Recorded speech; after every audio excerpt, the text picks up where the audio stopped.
Hey guys, welcome back to Electrical Car Repair Live. Thank you guys for watching and subscribing to the channel. Today will be super helpful video guys to any of you that have a BMW guys X1 and you're trying to find where your thermostat is located. It looks like that. Stay with us, we'll show you guys how to get to it, where it's located and what needs to be done to replace it. We'll have a complete video that will explain everything from start to finish on our channel as well.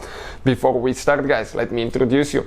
Every single car we get at the shop, we make at least 200 free repair videos. Why we do that? Because our mission at the shop is to save you as much money as we can.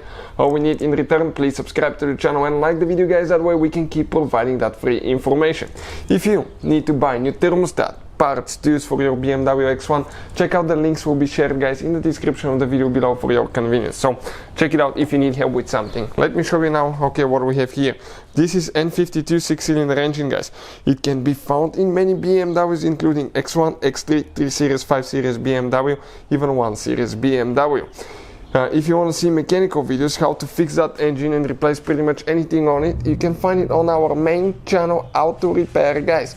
We have helped more than 69 million people, so definitely guys give it a try, check it out. Okay, we have quite helpful information there. Now when you look at your engine guys on your BMW X1, we're talking about the 6-cylinder engine, N52, N53, N54 engine guys. Okay, I don't think they use the N55, but even if you have it guys, procedure will be about the same. If you're looking for your thermostat, it's a little bit hidden guys. Okay, you start looking at it, you have alternator, maybe power steering pump, crankshaft pulley here, the belt, there is no water pump, no thermostat anywhere around it. You have the oil cooler right here, housing, and most of the hoses go on the left side. But if you look at it guys, that's what your thermostat looks like. Okay, that device right here, and you can see the thermostat on the inside as well. It has 4 hoses, it has 1 wiring connector and 2 bolts that it attaches to the water pump.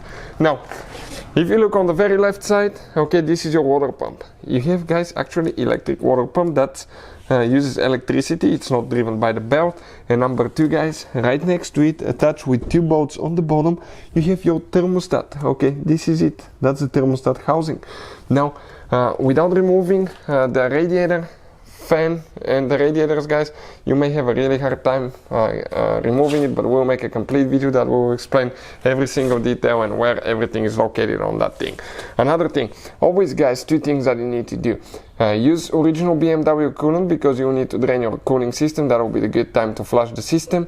If you do not use original or approved BMW coolant, you can cause damage to your thermostat, electric water pump, hoses. They get soft and they can explode, and that could be catastrophic for your engine guys. And number 2, after you're done replacing the thermostat, you need to bleed the cooling system the correct way. If you don't do that guys, what can happen actually guys, okay, you can overheat your engine and that could be catastrophic for your car. So we'll have the video on the channel how to bleed the cooling system. Hopefully the video will be helpful. Thank you for watching. Please subscribe to the channel for more help and see you guys next time.